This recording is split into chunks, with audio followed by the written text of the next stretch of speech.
asked Ed Martin to join us on the show. He's giving us great insight to how elections are run and polling places and all the like. Mark Harder called in. He is a St. Louis County council member. I believe, Mark Harder, you're from the Baldwin area, right? Yes, District 7, West County. Okay. Now, I want to ask both of you this question. Ed Martin, we'll start with you. Yesterday, we had Tony Messenger on the show, and he explained to us that there is no Missouri Ethics Committee quorum for this election. The governor of Missouri nominated too many people too late for the Senate to confirm them. So if there was some violation or somebody wanted to call foul on yesterday's election, there's nowhere to go because there is no Missouri Ethics Committee having a quorum. Is that a big deal yesterday because there were no ballots? No, unless somebody alleges, Missouri Ethics Commission is really the place where you go to argue that one of the candidates did something wrong, or there was spending by one of the proponents of an initiative that's wrong, or something like that.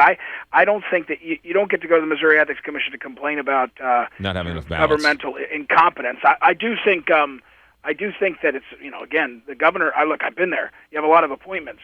But there's nobody that can tell me that the governor, appointed those so late, except intentionally. And, because the Missouri Ethics Commission doesn't have much teeth, but the teeth it does have is annoying to incumbent politicians. So, I don't think Nixon. Anyway, so no, I don't think that's a place to go at all. So I mean, did he do it because he didn't want the commission in place, or was it just general incompetence from the mayor's office? No, he didn't want him in place. I mean, everybody. It's a little bit harder to do that when you have to sort of make. There's a couple of hoops on how you fit them in, but he didn't want them in place. Look, Jay Nixon is a very cynical politician. I mean, he pretends he's a good government guy and trots around as an attorney general, but he plays all the corners and he plays them really hard and loose. So you don't want an ethics commission that could look at complaints about Chris Koster's use of his current attorney general's office as run for governor, or Cantor's, things that there's a lot of things that you can do if you have an ethics committee. The ethics committee doesn't touch a U.S. senator, the Missouri one doesn't.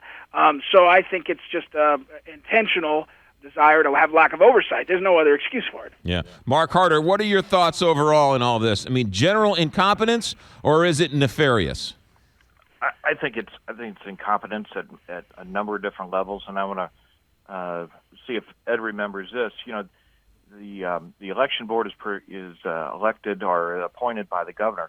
If you remember, Ed, back in right before 14's election, Nixon wouldn't appoint the Republican side of the St. Louis County election board after the resignation of Judge Gokey, and so they couldn't have a quorum to meet because they didn't have enough board members right up to that election. And that election in 14 was very important, and they ran out of ballots, and we had Miss Day was the head Democrat director, and, she eventually got fired over that. That was during the,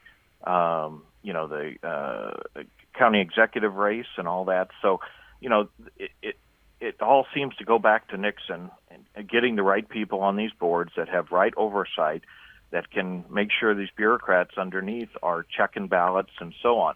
I also found out the other day that they changed printers just prior to this election. So, is there a vendor problem there that they couldn't print enough ballots, or the computer program to determine what ballots go where was wrong? Who knows? But also the Election Commission sometimes is a place, and it's maybe the same way in the city, where bureaucrats and politicians go to die. And so you get people that are somewhat incompetent in other positions and get appointed to get a fat salary sometimes in these bureaucratic positions.